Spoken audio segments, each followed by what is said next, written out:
Assalamualaikum warahmatullahi wabarakatuh. Kaum muslimin, pemirsa dimanapun Anda berada yang dicintai Allah Subhanahu wa Ta'ala. Hari bertambah, bulan tahun pun sama.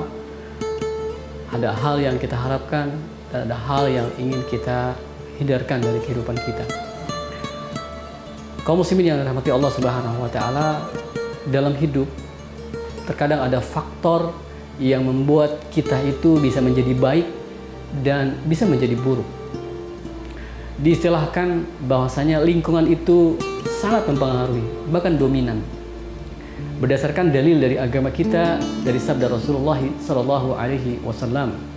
Nabi pernah bersabda, hadis yang diriwayatkan oleh Imam Bukhari, hadis yang sahih, kata beliau sallallahu alaihi wasallam, "Kullu mauludin yuladu 'alal fitrah, fa abawahu ayyuhawidani aw yunassirani aw yumajjisani."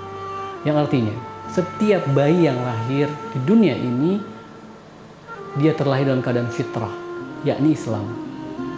Maka orang tuanya lah, fa'abawah, yaitu kedua orang tuanya lah, yaitu ibu dan bapaknya, ayyuhawidani, au yunassirani, au yumajjisani. Orang tuanya lah yang bisa menjadikan dia seorang Yahudi, Nasrani, atau Majusi. Hadis ini memberikan sebuah pelajaran penting bagi orang-orang yang sudah berumah tangga dan memiliki keluarga dan memiliki anak. Ketika berbicara anak, dia akan melewati umur di waktu menjadi anak-anak SD, sebelumnya TK, SMP, SMA, kuliah, perkantoran, bahkan perumahan ketika sudah berkeluarga. Maka ketika dia sekolah di SD, SMP, SMA, perkuliahan, kampus, perkantoran, dan perumahan, itu semua adalah nama-nama lingkungan. Dari situ, di mana posisi kita untuk bisa memastikan dimanapun lingkungan kita, kita harus menjadi orang yang baik, tidak sebaliknya. Maka hadis yang kedua dari Rasulullah SAW yang tercinta, perlu kita hafal dan kita renungkan dan kita bisa amalkan. Yaitu apa hadisnya?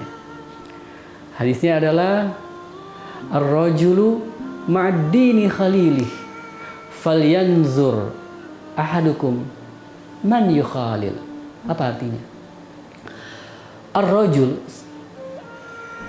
dinur rajul, agama seseorang itu, ma'ad-dini khalili, mengikuti agama temannya.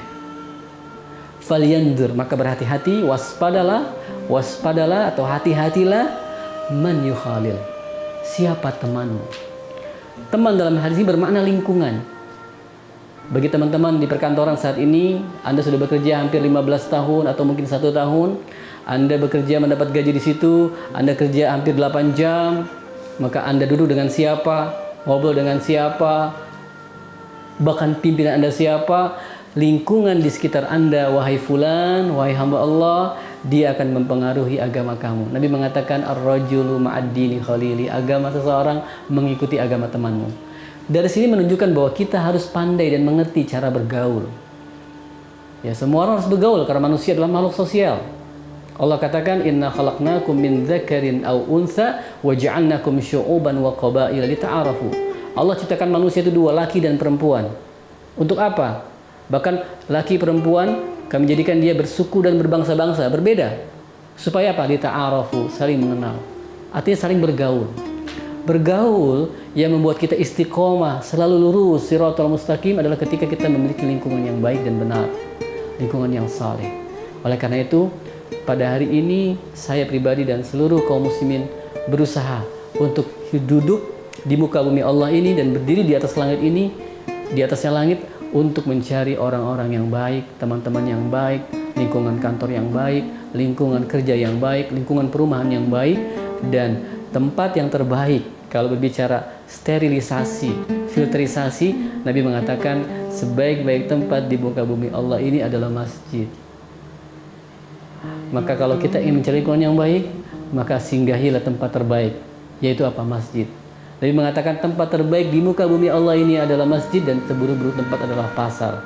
Artinya, kalau kita ingin istiqomah, kalau di sekolah nggak bisa istiqomah, di kampus nggak bisa istiqomah, di perumahan nggak bisa istiqomah, cari tempat yang netral dan magnet kebaikannya lebih besar, yaitu apa? Masjid.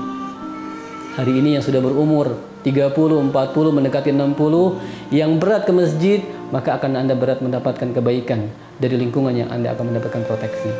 Oleh karena itu, Ramadan tiba, pada satu waktu mengajak orang untuk belajar kembali mencintai masjid. Agar apa? Mendapatkan pergaulan, mendapatkan lingkungan yang baik. Oleh karena itu, di antara kita pasti membutuhkan seseorang untuk selalu berjalan menuntunnya. Anak dituntun oleh orang tua, murid dibimbing oleh para guru, mahasiswa dibimbing oleh dosen, rakyat dibimbing oleh para presiden dan raja-raja. Maka jadilah orang-orang yang memberikan kebaikan. Oleh karena itu, mulai hari ini duduk sebentar, Anda evaluasi teman-teman gaul Anda. Baik sekarang menggunakan teknologi, siapapun teman Anda di dunia media sosial, teknologi digital sekarang, teman WhatsApp, teman Facebook, teman WeChat, teman Instagram, dia adalah agama Anda. Saat Anda melihat bahwa mereka semua orang-orang yang nggak mencintai Allah, Anda melihat mereka orang yang tidak mencintai Rasulullah SAW, Anda melihat mereka orang-orang yang tidak mencintai Islam, tidak menyukai masjid, maka Allah Subhanahu wa Ta'ala akan menjadikan Anda menjadi orang-orang itu. Maka tidak boleh lama-lama. Kalau kita tahu bahwa kita lemah, tidak bisa mempengaruhi teman-teman media sosial kita, maka kita harus menjauhkan diri dengan makna hijrah. Hapus teman-teman yang nggak pernah mau ke masjid. Hapus sama teman-teman yang nggak pernah mau memegang, membawa dan baca Quran. Hapus semua teman-teman. Kalau kita bisa dengan izin Allah. Untuk apa? Menyelamatkan diri kita dari api neraka. Saat kita tidak bisa memfilter. Di dunia hanya dua pekerjaan. Mempengaruhi orang atau kita dipengaruhi oleh orang. Kalau kita tidak bisa mempengaruhi, maka Anda melakukan pemantauan, evaluasi agar kita tidak kebablasan, tidak mengenal arah hidup dan tujuan hidup. Semoga Allah bimbing kita pada hari ini dan di akhir akhir. Yang benar datang dari Allah Subhanahu wa Ta'ala. Subhanaka Allah bihamdik asyhadu an astaghfiruka wa atubu ilaik. Assalamualaikum warahmatullahi wabarakatuh.